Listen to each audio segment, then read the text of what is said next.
Very good morning to all our dear viewers outside there. Welcome to another edition of The Other Perspective.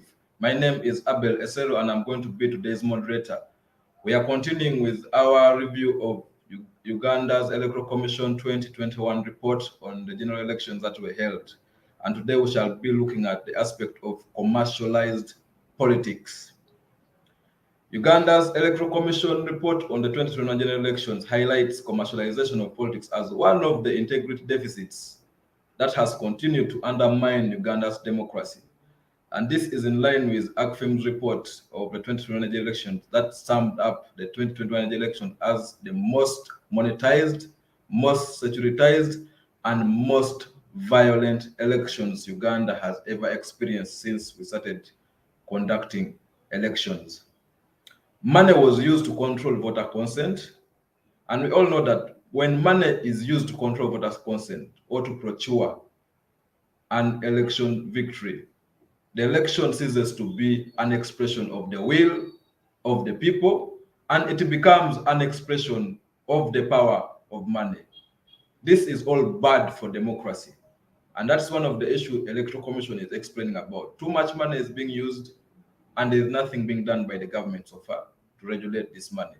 So today we shall be discussing about the commercialization of elective politics in Uganda, and I will be joined by Mr. Henry Muguzi, who is the Executive Director of Alliance Finance Monitoring and also an expert in the field of political finance. And I know he will bring a lot of experience and knowledge and experience on this field and the aspects of commercialization of politics. Henry, you're welcome. Then we shall also be joined by Priska Wanyenya, who is a good to be here. Yeah, thank Henry. And we shall also be joined by Priska Wanyenya, who is a journalist who reports from Parliament, and I know she will be bringing discussion on what happened in the 10th Parliament, because we do know there was a law that was brought by government, a provision on campaign financing, which was brought by government, but was later kicked out, and the Parliamentary Committee on Legal Affairs recommended that there was need to have a comprehensive law. So I know she will bring some of those discussions and we shall be sharing. So I will start with you, Henry. What was the scale and magnitude of the challenge of commercialization of elective politics as seen in 2021? Okay, thank you, Abel. Of course, democracy in Uganda, elections in Uganda suffer from an epidemic of highly commercialized and monetized politics. When people prepare to go for elections, if they were candidates, the first thing they look for is money. Whether they are political parties, whether they are candidates. And of course, on the part of the electorate, what you always see is that the people then look forward to receive money. And therefore, those who had problems, if one had a plan of marrying, organizing a wedding or taking children to school, when elections are around the corner, they know the window of opportunity to earn is about to open. So elections and participation in politics are largely motivated by financial gain, by money. When you look forward to the election as we saw it in 2021, you start with the pre-campaign period. I think as early as 3 years prior to the election, there were quite a number of aspiring candidates that were on the ground, and they were already, spending money in a way that you could easily be tempted to think that money is not a problem. So if it were funerals, they were the ones to contribute massively. They were paying school fees, they were opening roads, they were providing water, they were building and renovating boreholes. And this was like 2 years prior to the election. These were just aspiring, and they were spending and outspending even the incumbents. So I know that in some places such as Teso, the people became creative because whenever there was a funeral, they would put a different tent for aspiring politicians And every time they would do aspiring candidates, and every time they would show up, they would be asked to pass via that tent where they would register separately. And of course, the registration meant money. So you get to see that built into now. When you move fast forward into the party primaries, as we saw them, whether they were elections or selections or appointments or whatever, money was involved. Those that went to full-scale primary elections, especially the NRM, you saw that the queues almost became ATM machines. Those that went down the path of selection, there were allegations that if you wanted to be given the flag of the party, you had to cough, and indeed a number of those candidates are reported to have paid to get the flag where there were no elections. So then they get into the election itself. The money we saw, of course, there was also the COVID element, but spending was so massive, and we applaud the Electoral Commission to have pointed this out, pointed out commercialization of elections as one of the challenges that are inherent and continue to bedevil the progression of democracy in this country. So people spent as if there was no tomorrow. I remember in Kumi County, where my good friend Obilan stood, he was as popular as almost becoming the MP elect until until nomination day. So after nomination, the candidate who won the race came out calling himself Money Man. And he opened up community roads, including the very road that leads to the home of the mother of Obilan. And of course, the Money Man took the day. And so when we analyzed, we discovered, of course, I should also draw your attention to the extraordinary spender that we saw in Shema, where there was this first timer that had worked with Uganda Revenue Authority that was spending money, and we think that spending went in excess of 3 billion. And so when you look around from the analysis we got, in about 80% of the cases that we monitored, the candidate that outspent the rest went on to carry the day.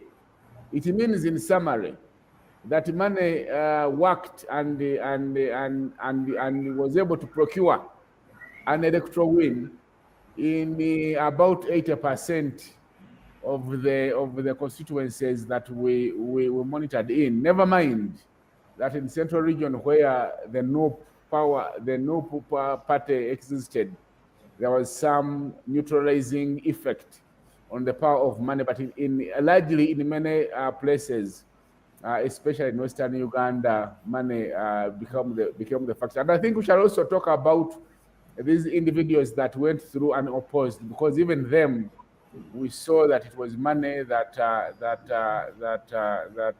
played a major part in ensuring that they do not face opposition. So precisely that's what we saw. And of course, it continues to be a problem, as we shall see. But that's in summary what I can say for now. Thank you. Thank you, Henry. Priska, I know you work with MPs mainly in Parliament, and I know they should have shared with you their experiences on how they interface with the voters, and maybe you can share with us some of the experiences in terms of the scale and magnitude they felt that. How was the election, the 2021 election, commercialized in their own view? I know you have interacted with some of them. Okay, thanks so much, Abel. And from when you try to get the numbers of how much the MP spent, most of them are cagey on the actual figures, because first of all, there is an issue of record keeping, because there isn't accountability on each and every penny that the MP spends, because sometimes you might be on a trip and you dish out money. So that is why some of them it is hard. Because I remember trying to do a story on how much the presidential candidates spent, and most of them were giving an estimate on the number or figure they tried to spend.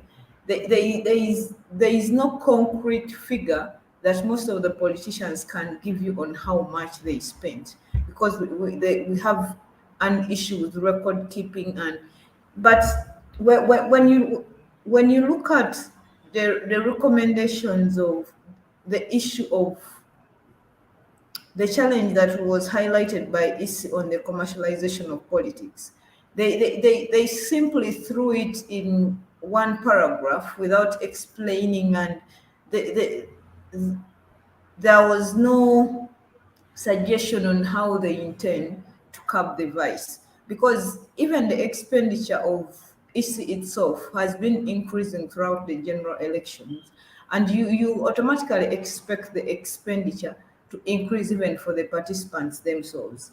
And so, from my reading of the issue raised by the issue, you could see there is no political will for people in government and the responsible people to fight this vice of the commercialization of politics. It seems they are comfortable with it, because and when you look at the lawmakers, it is a privilege to them. It's their trump card they hold against their opponents.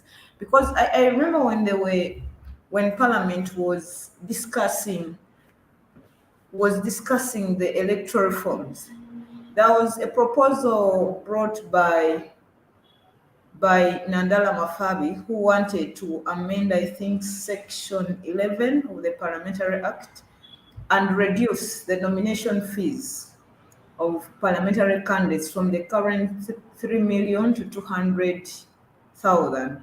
And it caused a huge debate, because his argument was it is going to allow participation of more people. And I remember the then Speaker Kadaga, who presided over the sitting, said that many youths had approached her in her office complaining of the high nomination fees of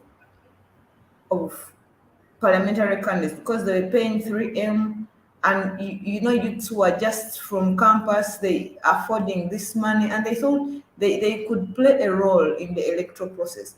But when you look at, you're being edged off by the 3 million, it works to your disadvantage. And we know parties like NUP even struggled to raise nomination fees for its candidates, because this was a young party 6 months into the political scene, and they were scattered all over the place. That's why they had to even launch an initiative to collect money. And part of the money, I understand they used it for paying nomination fees, of course, not for all their candidates. So my worry is the lack of political will, because back to that proposal of Nandala. So one MP, I think it was Okupa, he argued that for the time he has been around the political scene, he has never seen any constituency where there was no candidate which was vacant, because people have failed to pay nomination fees. That means for them, the 3 million was pocket change to them. And he went further to propose that instead of 3 million, actually they should push the nomination fees for parliamentary candidates to 10 million. So imagine if, lucky enough that this proposal was not adopted. So imagine if the 10 million was adopted by Parliament at that time. And the people who were against this proposal, like Mafabi and Mwanga Chibumbi, they asked fellow lawmakers not to abuse their privilege just because they're the ones in charge of making laws. And during that debate, the then Attorney General William Biaruhanga argued that, he said that lowering the nomination fees to 200,000 will lead to an influx of contestants into an election, and saying that Parliament should be wary of the kind of election that they want, that Uganda wants to have. So to him, lowering it to 200,000, making the nomination fees lower, would kind of affect the integrity, the outcome of the election. So this whole argument, you could see that there isn't political will for government to make reforms around commercialization of politics and the money being spent. And so when you read the EC report, it's not far different from what the mood within Parliament and the executive is. It feels like they are comfortable with the status quo until the status quo does not work for their favor. And you look at this, because, and even the general public knows about the spending people make. That is why when MPs are, at the moment the gazette comes out ahead of the swearing in of MPs, you see commercial banks bombard MPs with loans of 1 billion to carry, because they know right now they are financially broke. They cannot withstand. So that is why they come into. My biggest worry is we might discuss about this thing, but until there is the political will for people in charge of making policies to sit down and realize there is something wrong with our politics, nothing much is going to change. Because and it's not a case that is unique with only Uganda. You can see even the US. When we woke up to the news of a mass shooting in the US where 19 19 people have died, and two people, because someone woke up and shot. And US has been struggling with the issue of gun laws, but the NRA that is in charge of manufacturing these guns is the biggest funders to the most of the Republican senators. So the issue of commercialization of politics goes deeper than only Uganda, because the people who are funding are the ones dictating what is going to happen. And you remember, even in the when they were making the electoral reforms, there was a proposal also on limiting the campaign financing and revealing the source of income. It was rejected whole, whether opposition or NRM.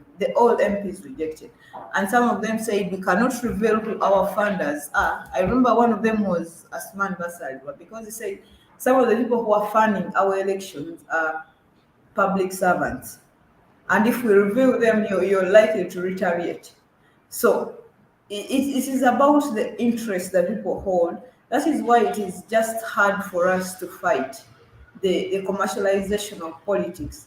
And I do not know what we as a country are going to do about that, because people who are setting the pace, it is a privilege for them. It works on their favor. So why should they make things easier for us who are outside to join the game?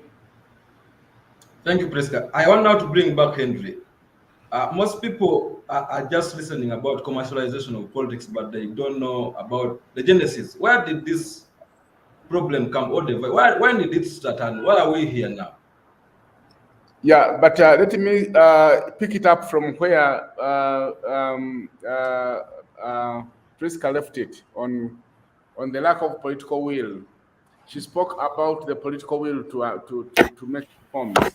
Now, first of all, and I also agree with her that the Electoral Commission seem not to have appreciated the gravity of this problem, which is why when you see the space they have provided for it in the report, they've just mentioned it in the passing.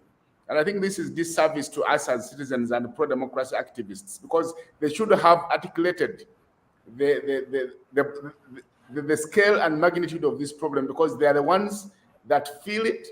They are the ones that organize and superintend over the process, which has been fraught with the money, Now, but also when she mentions about the political will, of course, it's interesting about the political will to make any reforms, because in a country such as Uganda, where we are tending more towards electoral authoritarianism, where one party would want to entrench itself in power at all costs, whether by hook or crook, you get to see that it's important that for them that the status quo prevails. Because when you come and make campaign finance reforms, it means that the electoral playing field will change forever. And when it changes forever, it brings in issues of uncertainty. So the regime doesn't know that things will continue to happen after the reforms have been implemented, as it were. Now, the lack of, remember in 2019-20 and 19 to start with, when the Attorney General presented the 5 electoral amendment bills, each of those, I think in the 3 of them, there were provisions scattered, really, to kind of do something about regulating campaign finance. Because as it is now, and every Ugandan has to know, and whoever is listening to us, that Uganda is in such a horrific state because we do not have any law that regulates money in election campaigns. We have legislated on many things, but that one. And the question, the answers you might guess. And so you get to see that the 10th Parliament threw out these amendments that would have altered the playing field. And one of the amendments that I think one of the things they were discomforted with, it was the whole provision that required them to disclose the sources of campaign money, but also to report. Now, it means therefore that the political leaders we have are not sincere, because when you look around, most of the countries that have progressed democratically, they have managed to control money in elections, and they do that as using the law, because the law is the first line of defense when it comes to regulating money in elections. Now, money is sweet. Money is needed for democracy.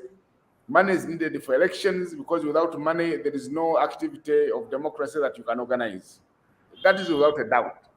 And we should be on record that we're not saying we don't need money in elections or politics. Politics needs money, elections need money. But it must be controlled. It's like a baby can need milk, and then you feed the baby on milk until when it chokes. That is not good. So in the countries which have progressed, what they have done. But in Uganda, it seems the powers that be the president have only paid lip service. On many occasions, the president has come out and said monetization of politics is the problem. I remember so vividly in 2017 when the European observers came back to follow through on whether the president, Uganda had implemented their recommendations, and when they found that the president had implemented nothing, they met him, and when they put the question to him, why, Mr. President, have you not implemented any of the recommendations? This is what he said. He said the recommendations you made were bogus. So they said, fine, if they were bogus, now let's hear from you. If you were in our shoes, what would you have recommended? He said, I would have recommended 4 things. The first one, he said, was put in place a biometric system, because in his view, the reason opposition is winning in many in urban centers is because they rig elections, because they vote many times. And therefore, if you have a biometric system which records your thumbprint, every time you have voted, it means you cannot vote twice or thrice or 10 times. And therefore, he has now controlled the opposition. That's number 1. Recommendation number 2, he said, was remove violence from elections, control electoral violence, because he believes that when there is violence that is orchestrated and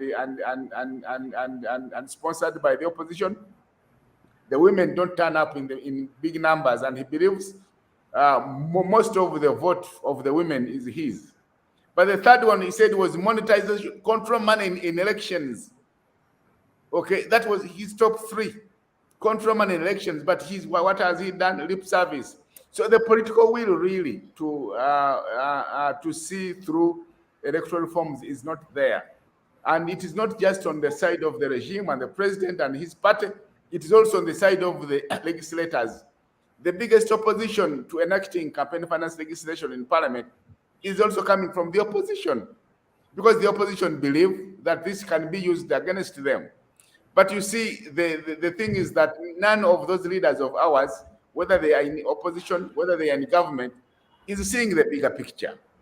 And the bigger picture alone, I think they are quite selfish, because it's only someone who thinks of themselves alone that would fail to know and see and appreciate that Uganda's future, that the future of democracy in Uganda needs the people in policy-making positions to do something about money in politics, because we are not short of examples. And so money, like you had asked me, money is good for politics and elections, because without it, you cannot organize those activities. Elections themselves are very expensive to organize, but it has to be controlled, because when you don't control it, then you are opening a can of worms you cannot control, including possible capture of the legislature and executive, and all those positions that are elective in nature. So I think I should stop there for now, Abel. Okay, thank you. I think let's go for a commercial, a break, and then we shall resume the next segment.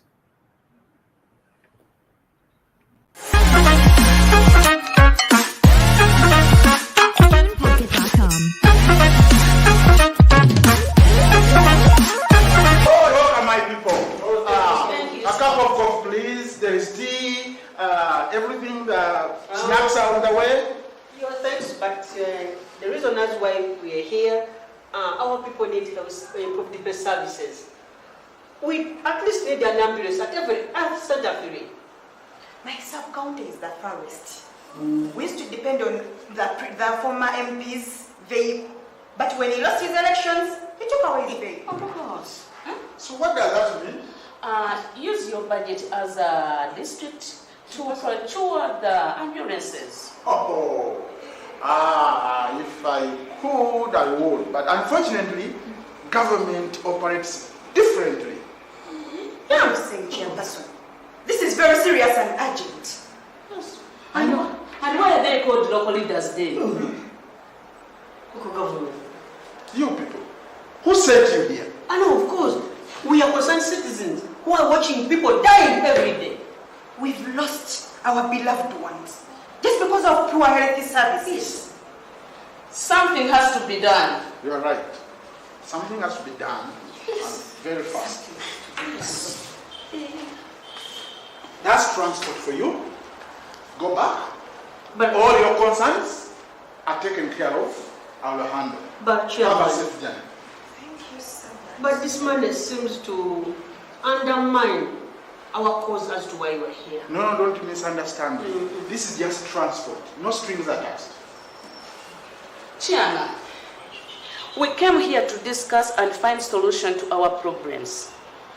But it seems you don't want to engage with us. Let's go and mobilize people, and you will see how serious we are. Good citizens, let us always hold our leaders accountable. Leadership is a service, not a privilege. Contribute today at www.politicalfinanceafrica.org/donate. Together, we can contribute towards enhancing democracy as a viable system of governance in Uganda.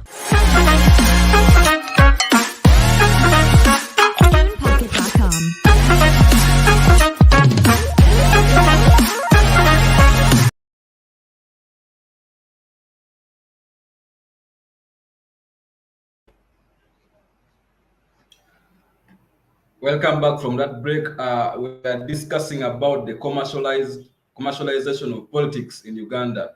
as one of the issues that the Electoral Commission highlighted in its 2021 general election report. Before we went for that break, Henry and Priska were giving us their insights about why the Electoral Commission has just hinted out about the issue of commercialization of politics, but never expounded on it, about the scale and magnitude of it. So we are trying to discuss more about that. Priska, I now want to bring you back. You discussed about political will, and there is an issue the Electoral Commission still raised in their report. They recommended that the electorate need to be educated on the impact of commercialization of politics in relation to democracy. Do you think by doing that it can really help curb or even reduce on the magnitude of commercialization we have in the country so far? And when they say the electorates need to be educated on the impact of commercialization of politics, who is supposed to do that thing? Because isn't that part of the mandate?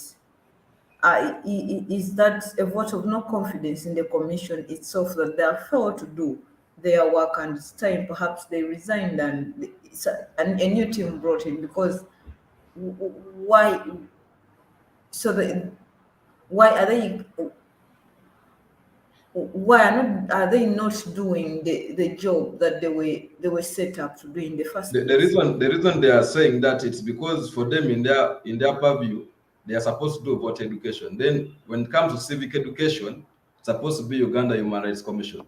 So anything regarding commercialization of politics and civically empowering the citizen and electorates is on the side of the Uganda Human Rights Commission. So it seems like they are not seeing Uganda Human Rights Commission doing their work. And also, it's like the blame is on the electorates. Like the electorates are the ones that are in charge of commercializing politics. So in your view, do you think if they educate the electorates, anything can change? But the electorates are paying taxes. They are paying salaries to both EC and Uganda Human Rights Commission. So why are they eating free taxpayers' money in the first place? And for us, the electorates, we do not care about who is doing what. All we want is the sensitization. If government is supposed to do the sensitization, then the rightful body should come up and do it. Because now you're going to lament back to the electorates, and what are they going to do about it? Because the duty of the electorates is they are going to pay the taxes, and if you're going to educate them, tell them the community education is going to take place here, and you come. That is their duty, to go and find it, not to listen to lamentations, the blame game of who is supposed to do this. That is not the business of the electorates in the first place.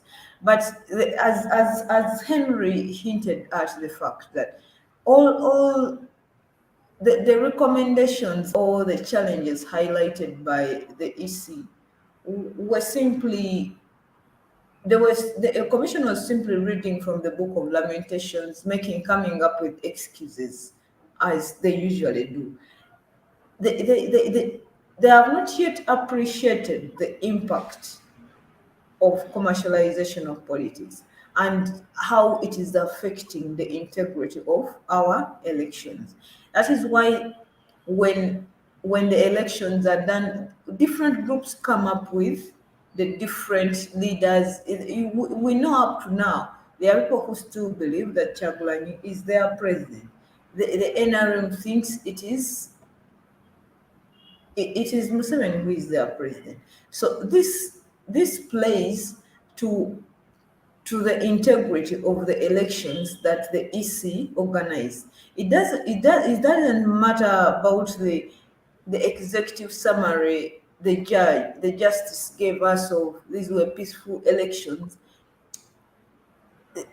Those are mere words that do not reflect what was on the ground. And to me, I just want the blame game to end and the sensitization of the masses. But even the sensitization of the masses also will go hand in hand with the increase of education and literacy levels, because we know that then we might, when you look at the figures that WBOS dishes out of the literacy levels have gone up, and this, of course, they've been impacted now with the pandemic because of school dropouts and everything. But they've always been feeding us with these statistics of the literacy levels. But when you go deeper to analyze these figures, and I was recently shocked that we don't have 3,000 PhDs in the whole country, in a population of about 47 million people. And I was also shocked further this week to learn that for the 50 years Makerere School has existed, yesterday, or I think on Monday, is when we had the first female to have a PhD. So it speaks about the literacy levels. I mean, how is it possible that in 50 years we've had the first PhD of a female? You see that? So there is going to be civic education, but we will continue lamenting about people getting soap and sugar, and this is going to continue as long as the poverty levels are still low. People will sell their votes for things like that. So the whole policy EC has to sit. It's not going to be a one-man team of EC alone. They have to be systematic address of such things like the civic education. Okay, you sit down and say civic education about voter bribery. What is bringing about this, and how can we solve this? You getting loudspeakers and telling people stop getting soap. Right now, you've seen these jokes people are making right now that a bar of soap is now more expensive than a basin. You see that? So now the commodity prices are high. Now you're going to tell people don't sell your votes for a bar of soap. I mean, you'll be looked at as a clone. So there has to be a systematic structure around this whole issue of sensitization on voter bribery for people to feel the impact. Even as Uganda, society needs to even appreciate the essence of the integrity of our elections.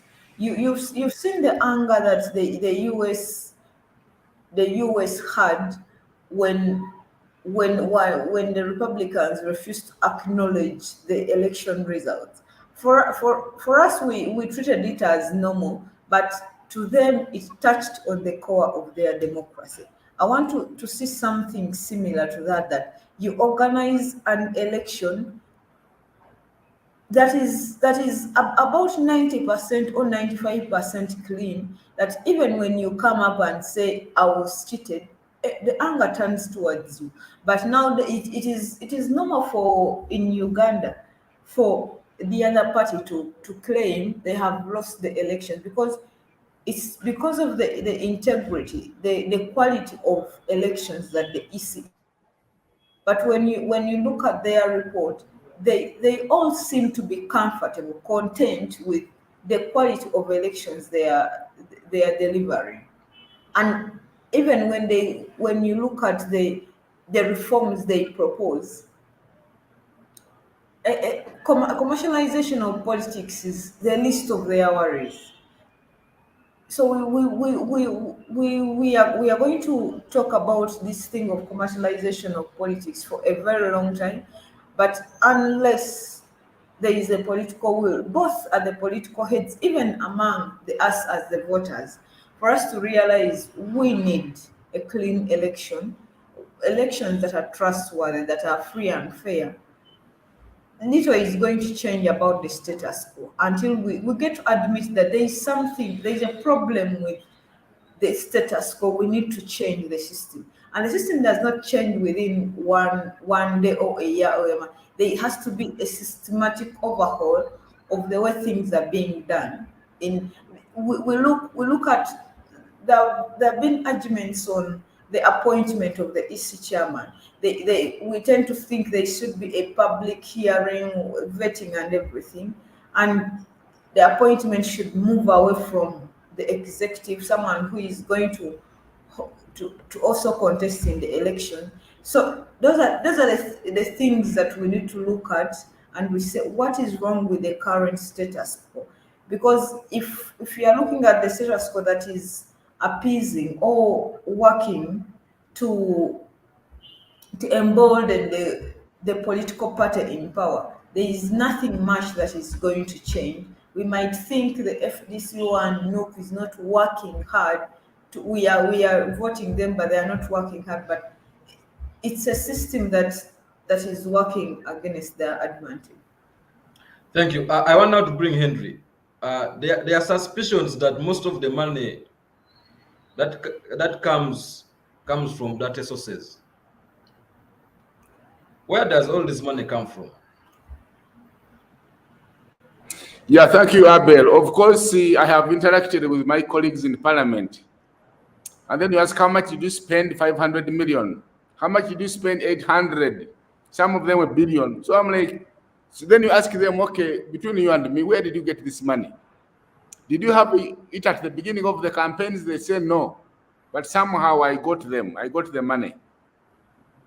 But where did you find it? So it is not clear where this money comes from. Now, in the countries, why countries have legislated on campaign finance is because campaign financing provides a window of opportunity for self-centered and self-seeking money makers and economic hitmen to come in and finance candidates with a view of capturing them and ensuring that when they go into those political positions, they serve nothing but the agenda of those selfish interests.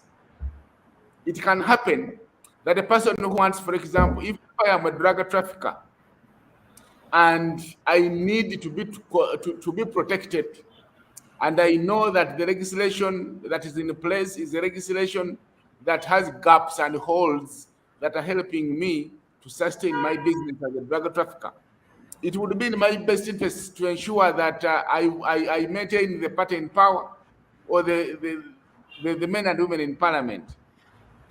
And so to protect this from happening, you could have a situation where you have maybe a regime or a group of people that want to bring down a regime that would bankroll candidates for Parliament for purposes of making it difficult for the regime to govern and eventually capture or control the decisions of a sovereign country. Let me tell you this. They tell you that if you have 500,000, if you have 500 million, you can actually win an election. Now, 500 million in US dollars is about 180,000 US dollars. Now, you might, rich men in those countries in the US can go to a casino and gamble away $2 million. So actually, a rich man can decide to gamble away $2 million by financing candidate. Now, $1 million can bankroll about 10 to 15 candidates in Uganda. So you can say that with 2 million, I can have about 50 candidates who will be bankrolled and they will win the election. So in your parliament, they have like 50 men controlling. It means an individual can have as many as more numbers in the parliament than the party itself. But most importantly, in a country such as Uganda, where you have been listed every year for the last 25 years as one of the most corrupt countries in the world, it means that the proceeds of corruption always find their way in financing election campaigns. It means, therefore, that people get into political positions not because the people have voted for them. It's because they have been able to buy or to procure an electoral victory. When an electoral victory is procured using cash, the principles and systems of accountability are sacrificed and pulverized. It means, therefore, that you will have legislators who are representing themselves, not the people. But most importantly, When there is nothing controlling money in campaigns, the monies that come to bankroll these agents, some of the viewers have seen reports about a few candidates who go to sell their houses. These are a few, but most of the candidates that are pouring money are using money that has been obtained from not so clean sources. The money that is spent as if money is not a problem is not money that has been obtained genuinely. This is money that comes from dirty sources. It could be corruption. It could be trafficking in human organs. It could be trafficking in illegal animal products. It could be covering up the tracks of criminals. It could be terrorism. It comes from many sources. And lately, one thing we have discovered is that there are businessmen that have decided to invest money in candidates. I'll give you a scenario. A businessman can say, I am going to invest 500 million in Abel. Instead of investing that money in treasury bills where it will fetch me an interest of just 10%, I invest it in Abel. Abel contests for elections, but we make an agreement that when he wins, every month for the 5-year tenure of office, he will be paying me an interest of 20%, 25%, 30%. It means that if I have invested money in 10 candidates, I will be recouping more interest, a bigger percentage than I would recoup if I had invested in buying treasury bills or fixing the money. When politics becomes a playground for economic hitmen, for businessmen, for betters, it ceases to be a politics that serves its citizens. It becomes a playground for criminals. It is the complete antidote of democracy. Never mind whatever systems you have in place. And this is why we see that as a country, we are experiencing democratic reversals, because the men and women that have been sent to represent citizens are not serving the interests of those citizens, but they're serving interests of those that bankrolled them, which is why for you, a Ugandan or wherever you are, when you are eating, when you are participating in the eating of that money from the candidates, just know that you have to go all the way and participate in also the paying back, the load, the money load that provided that money. And your paying back as a voter is going to be in terms of sacrificing the services you would have received as a citizen. In other words, are you ready to continue being starved of good roads? Because when there is commercialization of politics, and when these economic hitters are providing money, they don't only bankroll candidates, they also bankroll political parties.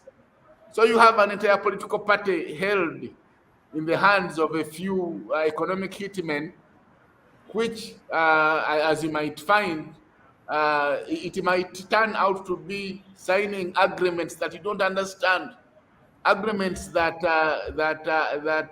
are beyond comprehension, with the concessions that are unbelievable. And then you ask yourself, what has happened here?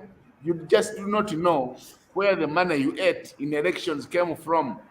And if you ate it, you think the one who gave it to you loves you so much. The one who gave it to you is an investor and needs it back.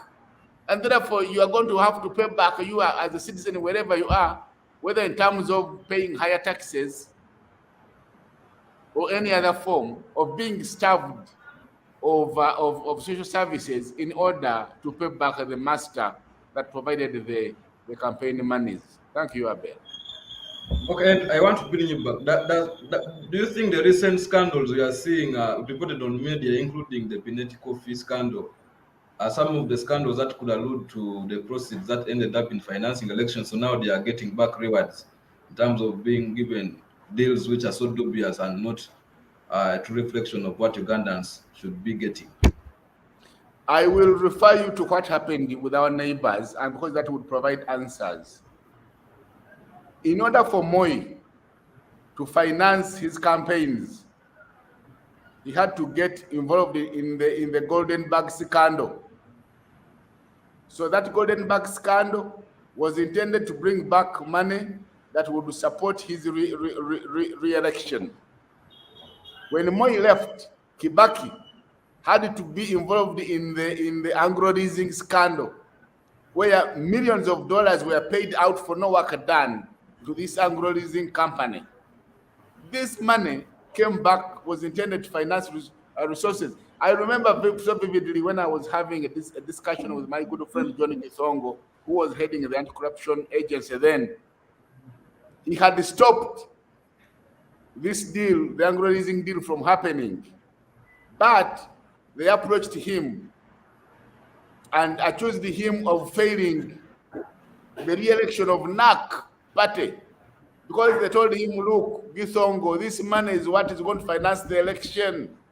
When Gisongo learned of it, of course, he expressed his disquiet with the president and eventually had to resign and go into exile. What you are seeing happening in Uganda, I would argue, and this one I'm arguing as an expert on financial crimes, it is not far-fetched to argue that the monies that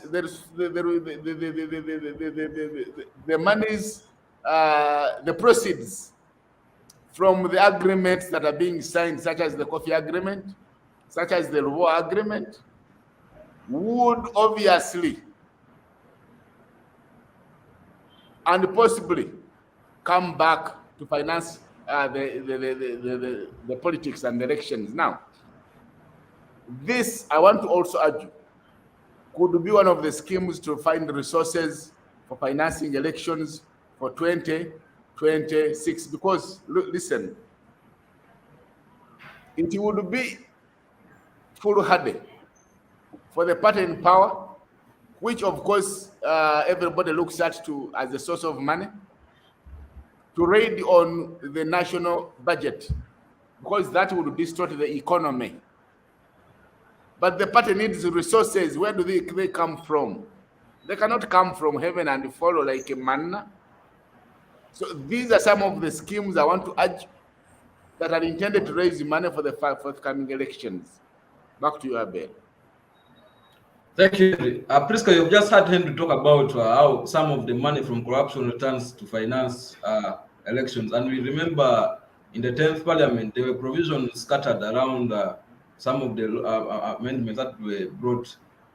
Especially there was one on which required political parties and also candidates to declare their sources of campaign finance. And most of them disagreed on that. And one of the recommendations that the Legal and Parliamentary Affairs Committee made was that government should come up with a comprehensive campaign finance law and not coming up with things that are just scattered.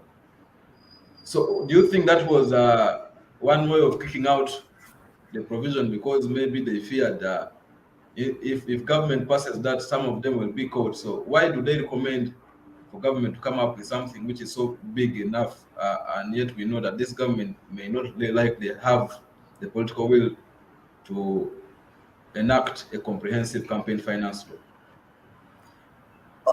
Of course, this speaks to the privilege that the MPs use and abuse to their interest, because we know that the Constitution gives MPs to come up with private members' bill over this, and I've seen there are many instances where the committees have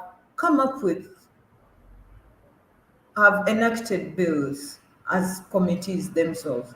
So this takes us back to the political will and the commitment, and to the I remember in those reforms, the focus of government that there was money from terrorism, because to them the most data money comes from terrorism. They didn't focus on. There was no mention about the political capture from the businessmen and everything and everyone, and it is something they were trying to shy away from, as much as they know that this is happening, but they knew that it works to their disadvantage. And usually, as journalists who cover parliament, when there is a subject taking place, and you see an MP speaking about it, it gives you a projection on which side this person falls. I remember one of the I can cite an example of the landlord and tenant bill. You know, that proposal of paying rent in dollars vis-a-vis shillings. You from the debates that the MPs, especially the ones in Kampala, were making, you could see that the ones who are bankrolled by the owners of these buildings were supporting the rent in dollars. But when you look at the people who are renting themselves, they are more than the people who are owning buildings. But the MPs were some of them were supporting paying rent in dollars. So it speaks to the political capture. And given the fact that we are running out of time, I'm going to make my concluding remarks. And we, and unless we as Ugandans start to love this country, few things are going to change, because we must love the country for us to make laws that will make it better than it is, and uh, for the people who are coming after us. And the greed that has been exhibited by the current politicians, it shows that there is no will to improve life or the politics in Uganda. It is up to when it gets back to them that they will realize that something needs to be done. But generally, right now, there is no the greed and selfishness and the privilege. It is too much. It's up to when they lose their seats and go back to the constituents and try to come back, when they tend to think, oh, I should have done something. But even then, they lose the memory. And usually, the electorates are castigated for not being patriotic enough. But the electorates you're castigating, they are looking up to those politicians who are not patriotic enough. They tend to think patriotism is a subject of the electorates only. It's not a preserve for the politician. So we should have the genes to love the Uganda as a country in the first place. If we are going to achieve anything tangible, and we are going to clean up the politics in our country and make sure that we control the commercialization, come up with laws that limit on the money one has to spend. You see that? And the sources of the money has to be declared. Uh, all this, but not touching the subject. I somehow agree with the legal committee, because the political financing is a wide topic. It's not something you can throw in because one clause in a bill. There has to be a bill on its own to break down the issue of political financing, not a single clause, the amending section, this or Presidential Act and everything. It doesn't need to be embedded in the others, because it's such a wide topic that has to be handled on its own. Thank you, Priska. Henry, you're cutting short. We know that democracy cannot survive without money, and we need you to help us also draw a distinction. When does money become a problem to democracy? So thank you, Abel. So my parting short is that the Electoral Commission needs to speak more louder, a little louder, because for now they're just whispering. We need to hear them out loud and clear, pushing and advocating for prioritization of campaign finance legislation in order to control the epidemic of commercialized and monetized electoral politics. Thank you. Thank you, Henry, and thank you, Priska, for your time. It has been an interesting discussion. We know that money has become a monster that is affecting really the electoral politics of Uganda, and something needs to be done. We know in 2019, the Legal and Parliamentary Affairs Committee recommended that government should come up with a stand-alone law on campaign financing, and I think it's now the time for the 11th Parliament and also people in government to start following upon that and pushing for something that will cure the monster which is killing the democracy in Uganda. Thank you so much. Let's again meet next week on Wednesday, same time. My name is Abel Eseru. Thank you. Have a blessed day.